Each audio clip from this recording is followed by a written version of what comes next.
Hi there, this is Unmesh from Piximperfect, and today I'm going to show you how to shape the colors using a secret code. Honestly, it's just a neutral value, but it's extremely important. So without any further ado, let's get started.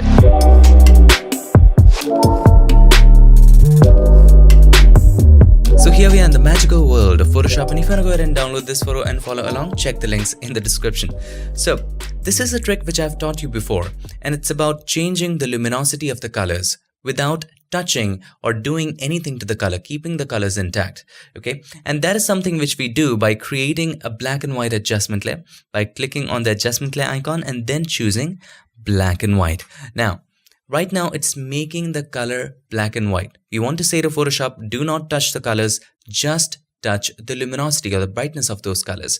So we change the blend mode from normal to luminosity. Now have a look at this. You get the colors back. Now you know the whole story. You can just play with the reds and the yellows and all that other stuff. But there's a problem with this. If you reset it, if you set it to default values, if I click on this button, this is reset. Now it's at default value. Even the preset is at default, right? So the colors should be intact, right? Just the way they were, but it's not the case. Have a look at it. If I turn it off and then I turn it on, have a look how it changes. So the default, as it says in the preset, it's not actually the default. It doesn't give you the exact colors.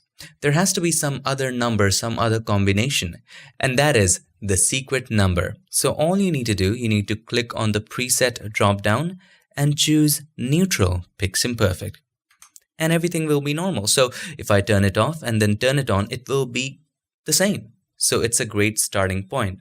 By the way, I was just kidding. There's nothing like neutral Piximperfect built into Photoshop. So all you need to do, you need to copy all these numbers.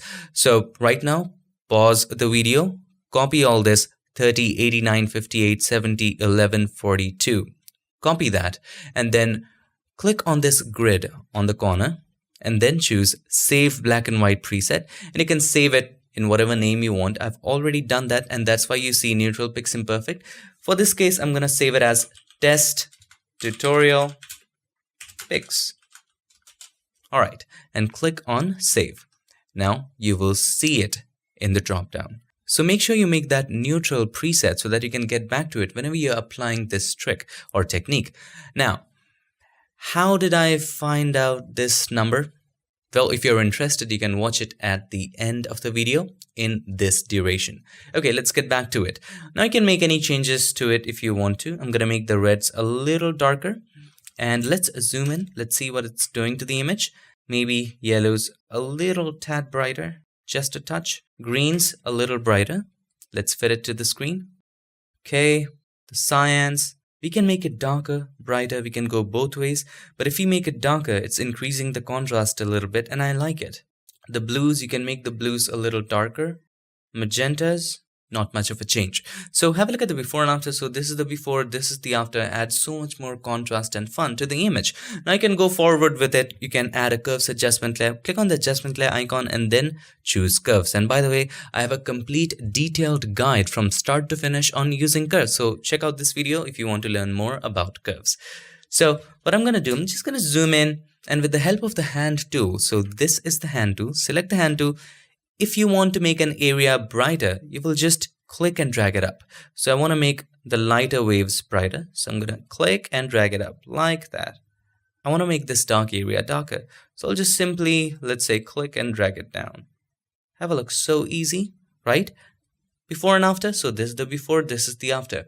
At this moment, I can see the mountains are a little darker. So I'm going to create one more curves adjustment layer. Click on the adjustment layer icon and then choose curves again. Now, with the help of the hand tool, the brighter areas of the mountain, click and drag it up, and the darker areas of the mountain, click and drag it down, like that. Now, you can select the mask. You want to apply it only on the mountains, right? Select the mask, press Ctrl or Command I, then take the brush, make sure the foreground color is white, press X to toggle between the foreground and the background, and just paint with white on this area, on the mountains. Okay, now this is great, but the thing is, I can see the yellows are very bright at this point. No problem, you can always go back to it, and that's the great part of doing it non-destructively and using adjustment layers. So you can open up the properties of the black and white adjustment layer, and then you can decrease the yellows even more, just a little bit. Have a look at it. Amazing. Also, if you want to add an effect to it, maybe a solid color adjustment layer, add some color tint to it, you can do that as well. So you can create a solid color adjustment layer, click on the adjustment layer icon and then choose a solid color. Choose any color you want. I'm going to choose red, hit OK. And maybe let's try soft light. So click on the adjustment layer icon and then choose soft light. This is interesting, but it's too much. So decrease the opacity. Just keep it, let's say 25%. So it adds a little bit of tint to it. I'm going to keep it even lower. Let's say 18%. That's fine. So how easy it was to play with this technique and get a fairly good color grading on this image. So here's the before, here's the after. Such a pop, right? Just keep the value in mind, save it as a preset, and you're good to go. All you need to do is to create a black and white adjustment layer, change the blend mode to luminosity, and then from the presets drop down menu, the value that you have saved as neutral, select that preset, and you're great. Now, if you are interested to know how I found that value, keep watching. If you're not, this tutorial is over. Right. So here's the thing. So we are back to the image, and if you have watched my previous video about the concept of difference blend mode, you will understand this. So what happens with the difference blend mode is, if I make a copy of the background layer, press Ctrl or Command J, it's the exact same thing, right? Now, if I choose difference, have a look, it will turn completely black. Why? Because the difference between the same colors is what? Black, right? So if I move it, however, if I select the move tool and try to move it, have a look. You see this strange thing because it's not aligned. So anytime something is aligned and the colors exactly match, it will turn black. So if I align this, it will turn black. Okay. So let me show you one more example. Let me just delete this for a moment. If I create a new layer, and then if I take the brush, and if I take a color, let's say red, and if I paint here, if I create one more layer, and if I paint with red again, change the blend mode to difference. Have a look, this area turns black. Why? Because the reds are overlapping, and the difference between red and red is what? 0. Why is that? Have a look at it. If I have a look at the values of red, look at R, G, and B values of red. So R is 255, G is 0, B is 0. The red beneath it has the same value, 255, 0, 0. So 255 minus 255 is what? 0. So if I make this 0, what is the color? It's black. So that's how the difference blend mode works. So what I did was, I made a copy of the background layer by pressing Ctrl or Command J. Okay. Then we created a black and white adjustment layer just for layer 1. So let's go ahead and click on the adjustment layer icon and then choose black and white. And then we will change the blend mode of this one to luminosity. Okay.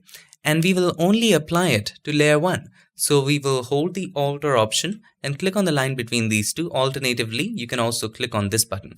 This creates a clipping mask, which means that we are applying this black and white adjustment layer just to layer 1. Now, if I turn off layer 1, have a look, there's a difference. So we will change the blend mode of layer 1 to difference, right? So let's choose layer 1 and let's change the blend mode to difference. So have a look. So this is the difference. We can see it clearly now. But here's the problem. We want to make it as visible as possible.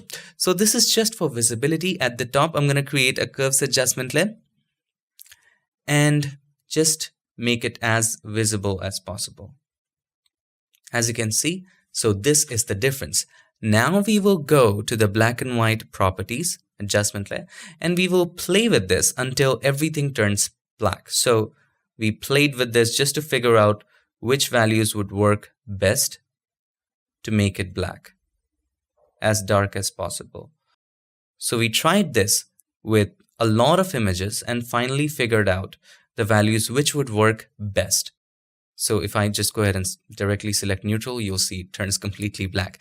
So these are the values which we found after a lot of trial and errors over here. So just for your convenience, save that value and you'll be good. That's how we found it. So that's pretty much it for this tutorial. I hope this video not only helped you with the right numbers to get the right colors to begin with, but also helped you getting to understand the concepts behind the difference blend mode and how to figure out stuff, how to find out techniques in Photoshop. And if this video helped, make sure to give us a like, and also don't forget to subscribe, and not just subscribe. Ring the bell so that you, my friend, don't miss any other future tip, trick, or tutorial. Thank you so much for watching this video. I'll see you guys in my next one. Till then, stay tuned and make sure that you keep creating.